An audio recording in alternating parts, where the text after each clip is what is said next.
We can do that at the last one. Well, that means we got to wait a while then. Yeah, at least a year. Jim, another fantastic performance, just in front. Yep. How are you feeling now you've had a little bit of time to sort of reflect on your time out there? You know, things just get more sore. You know, it was a good fight.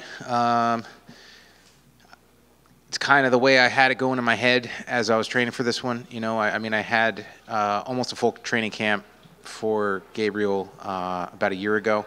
And then, you know, he unfortunately got hurt, had to pull out. So, like, I knew what the fight was going to be like. I knew what to expect. You know, super tough dude.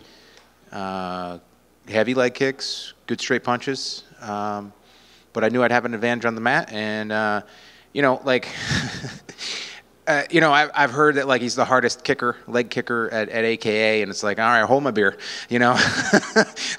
like we can... We can see about that. So, yeah, that's the way I expected it. Good, tough fight. And kind of like I sat here, you know, a few days ago and said, you know, like even though the opportunity to fight at 300 was on the shelf or, you know, there in front of me, I wasn't going to do anything that tonight that wasn't, you know, Jim Miller style. So I went out there. I fought like I always try to fight. You know, sometimes I fall a little short. But, like, my goal in every fight that I've ever been in is to come out and to be as violent as I can and to get that finish. Like, that's the only way I'm happy is if I put somebody away. It's funny you mentioned that Jim Miller style. It's kind of crazy, right? I feel like in this sport we're so used to someone being good, and then suddenly overnight they fall off and they're nowhere near the skill level. But you have maintained the same level and consistency throughout your whole career. First of all, what do you attribute that to? And secondly, do you just see, like, well, I'm just going to keep going until that day comes, or I'm going to know before anyone else does, and I'm going to get out before that day comes? I'm gonna know, really, and it's not the fights necessarily, right? It's more so the training camps. You know, like training as a 40-year-old lightweight. You know, like I have to make concessions. You know, on every day. Like it's about sacrificing certain things. Like my goals. When I step onto the mat to train is to be healthy, and then to be in shape, and then to be good at what I'm good at, and then to be ready for what my opponent brings. So I'm not going to do anything like the silly stuff, like starting bad positions, all this stuff. Oh, this guy's good at arm bars. Let's start in an arm bar. Like, no, like we're been there, done that. You know, I've got those reps in. So, yeah, like if I can't make it through the camps, then I know it's going to be it's time to hang them up. The other side of that, what I attribute this career to, there's too much. Like I could go on for an hour. I think, you know, the lazy answer is luck and genetics. You know, but there's been a lot. There's definitely a lot. You know, I about a decade ago, right, decided to start my own gym and, you know, go to the small gym, right, and do it with a small team of guys that I can trust, that can give me the looks that I need, and make sure that I'm healthy and improving, and not have to deal with some of the things that you have to deal with at big gyms. You know, like there's definitely a positive to it, but then like one of the reasons that I left and started my, like there was too many negatives.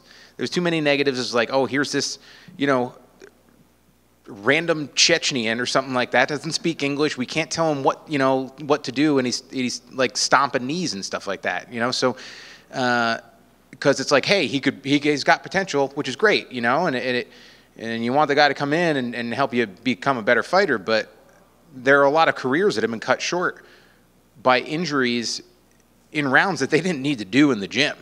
You know, and silly mistakes, and also going to that small gym where then I was kind of the guy in control of my own, you know, destiny. Like there's positives to that and there's negatives to that. I mean, having somebody push you is great, but I've always been able to push myself.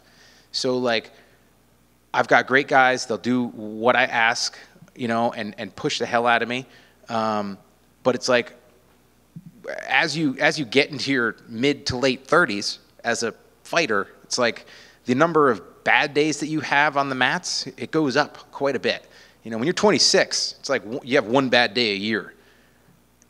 When you're 36, it's like riding a roller coaster. So while there are a lot of great coaches, around the world, and they love their guys, they're not inside their body. They don't know what they feel like, and I feel like if the fighters had a little bit, I don't know, like we're more willing maybe to say like, hey, coach, today might not be the day. It's sparring day, but today might not be the day for me. And the problem is you feel like a bitch.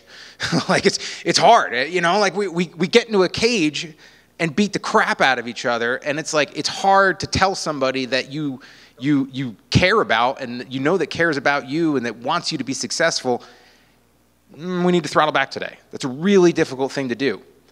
So like me not having to do that and me being able to gauge it myself, I think saved me a lot of injuries in the gym so that I can still be coming into the octagon healthy and fighting well. I feel like every single time you've been in front of us for the last multiple years, right? UFC 300 has been the question, been the storyline. It's here. Yeah. You have it now. It's right there. Is Paul Felder the guy that you think you should step in there and celebrate that occasion with? I don't know. I like Paul and I almost fought, when was that, 2015?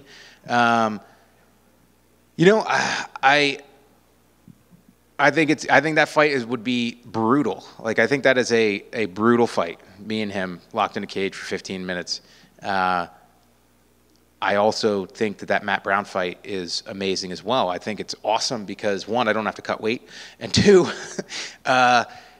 he's the guy with like the most finishes at welterweight. I'm the guy with most finishes at lightweight. Like that's a fight for 300, right? Like let's put on a show.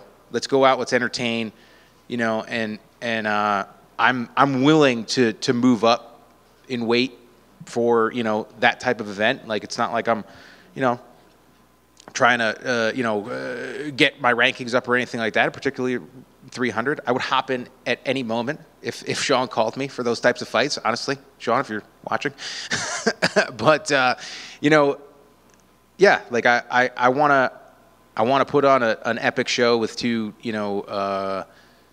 badass dudes that have been around for a bit, and I think Matt might be that guy. I got a question. Yes, sir. So congratulations on the win. Thank you. Would you notice now, like obviously you're not the same fighter you were back then, but would you notice now it's harder for you to get into fight condition at 40 than at 26? And obviously now, how do you feel now after the win, besides your emotions, but your body? Fight condition is not, it's changed, right? Like I was constantly training, like it would be like I'd go through a fight like this and I'd be back in the gym in 5 days. So I'm going to need a little bit more time because the recovery doesn't happen like it used to. But I'd say like getting into fight shape, fight conditioning it's just different. I've got great coaches in Martin Rooney and Nick Behringer who helped me with my diet and strength and conditioning. And I think we've got things dialed in pretty well. I might not always listen to my dietitian, I think we've got things worked out. I had a period in my career a few years ago where I felt like I wasn't getting into shape. I wasn't conditioned enough, and we kind of figured that out. And also like the whole sleep thing. Like if I could tell anybody, like sleep, get 8 hours of sleep, just please. It's a free performance enhancing thing. Like it's the best. And I used to be a 5-hour a night kind of guy and just caffeinate the heck out of myself. So, but yeah, like my body has changed, and yeah, I'm different. I'm different now than I was. I think I fight a lot smarter. I think I'm having more fun out there, which makes me more dangerous, honestly, because I used to have such bad tunnel vision that I would miss things. But yeah, like I'm not gonna sit here and try to be, the fighter I was when I was 26. Also, what would you like to see for the rest of your career? Like, what would be the textbook for Mr. Miller? I don't know. You know, yeah, get a great fight on 300. Like I said, you know, a couple days ago, I don't know if Bruce will introduce me as Jim fucking Miller. I don't know if he swears while he's working. You know, he definitely swears when he's not. But yeah, right. So yeah, I think it'd be cool. I think it'd be cool to, you know, maybe open the pay-per-view with that. I think doing that in front of the T-Mobile full of fans would be awesome. I think that would get me super fired up. And then after that, you know, like let's put on some great fights. You know, I'm not the type to name names. So like there's lots of guys out there that I'd love to get the opportunity to share the octagon with. Not names, but 50 fights and 30 wins. Would either one of those numbers interest you? 30 wins would be pretty awesome. You know, that would be really awesome. You know, I'm not really like hanging myself on any of the numbers, to be perfectly honest. Like, I think that you know who I am, and the legacy that I have isn't those numbers. It's how I've carried myself through the ups and downs that I've had to deal with. And you know, when a guy like Mike Bisping, you know, like is complimenting me inside the octagon, like that's it means the world to me, you know. Like so, I'm gonna continue to do what I'm doing, and I'll make the decisions on, you know, like next steps. But yeah, like let's just keep going for now. You got another $50,000 performance of the night. Have anything on the top of your head? What you're doing with that? Have you seen prices at the grocery store? You know, I got 4 kids and they're getting older and they eat like friggin' horses. Yeah, no, you know, like hopefully focus on assets at this point. You know, something that can pay me more, make me more money. So not a new tractor? No, not. I was telling my wife that I would like a bigger tractor, but in order to get a bigger tractor, I need more land. So I think I need to take that first step. Makes sense. And then finally for me, Nicholas Mota fought on the prelims, and he said back here that he hoped to tell you that like his situation was almost like he fought somebody coming off a UFC debut. He's the veteran, and he went out and knocked him out, just like what you did to him. So I guess is that kind of cool, just like a full circle moment? Kind of, yeah. You know, I mean, it's he's a good dude. He's a great fighter. I love watching him fight. Yeah, so it's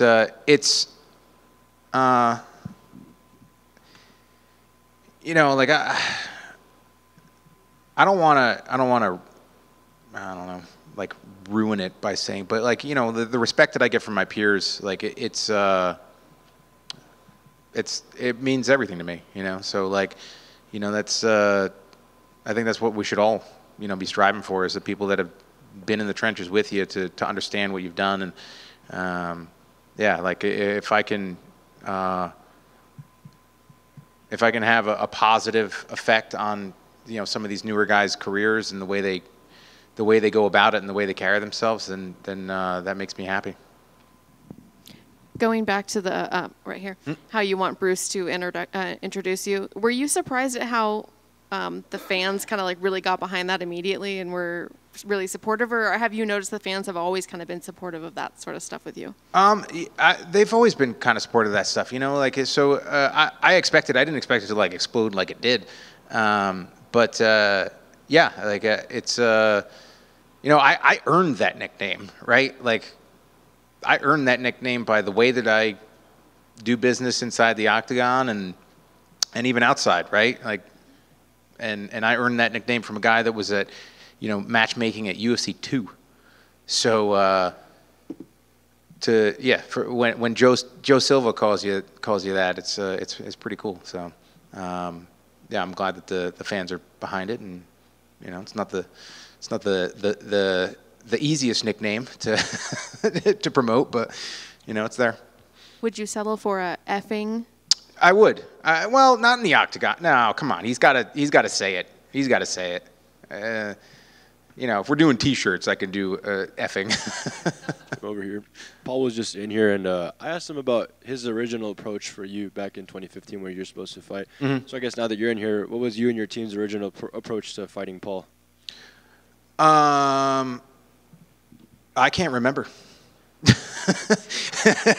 Yeah, you know, that was 2015. That was like the dark ages for me, unfortunately. You know, so there was a period that I don't have a lot of memories about, and that was one of them. So yeah, I remember preparing for him to be a good striker and throw a lot of kicks and spinning stuff. And, you know, he fought some of my training partners on the local circuit and stuff like that. So we had a little, you know, a little scouting on him. But, you know, that was like, there was time in between that. And obviously, you know, we're looking at 9 years. So it's a totally different fight nowadays. Fair enough. And I know UFC 300 is kind of like a bucket list thing for you in the fight game. So once you get that done, is there another bucket list item, maybe like fighting a specific place or specific opponent before it's all settled?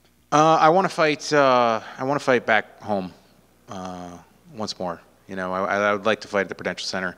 I think that would be bring things kind of full circle. You know, MSG might suffice, but you know, like I'm from New Jersey, so I'm not from New York. And if we're going to be honest, the New York Commission is a pain in the ass to work with.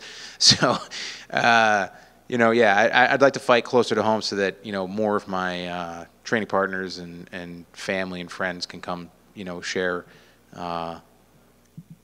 one of or the last, you know, fight that I have. Awesome. Congratulations. Thank you. I know when you first sat down, you said you weren't done yet, but you said maybe another year. I don't know if that meant, you know, 2024 in general. By the end of the year, maybe this could be that year that, you know, if you kind of hit those goalposts, has your mind started settling on the fact that this could be the end year? And if not, I know you manifested. You talked about UFC 300 so many years ago, and it was right around the corner. Just want to throw out that if 2005 was, you could make 20 years if you make it to 2025. 65. Maybe, yeah. Gotta love that. So, I mean, you did say sort of maybe a year, so I don't know if in your brain you've already started wrapping around possibly the end of this year, but next year, if you make it to 2025, that's 20 years. That is. That'd be pretty cool as well. Yeah. You know, I've been playing it kind of fight by fight at this point, you know, like it's, you know, I've said it plenty of times before that I look at every opportunity that I get to fight after, you know, like 200, right? UFC 200, UFC 196, just around then, as a gift, man. Like I'm super appreciative to be able to do this and to continue to be able to do this. And I know that it's not typical. It's definitely atypical to be able to go through the camps, to go through the fights, and to be able to continue in a difficult athletic endeavor. You know, as a 40-year-old, especially as a lightweight. So, like, I'm just happy to be here. Like, I was, you know, I'm in the back and I'm, like, ear to ear, you know, cheesing it up. Yeah, like, who knows?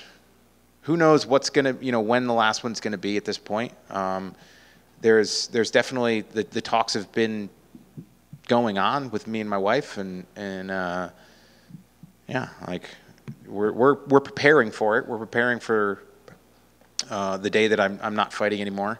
You know, the toughest part is that, like, when I do get a fight nowadays, it's like I got to be all in. You know, so you know, and still all in with the kids and stuff like that and the family. So, like, this was a difficult camp for me.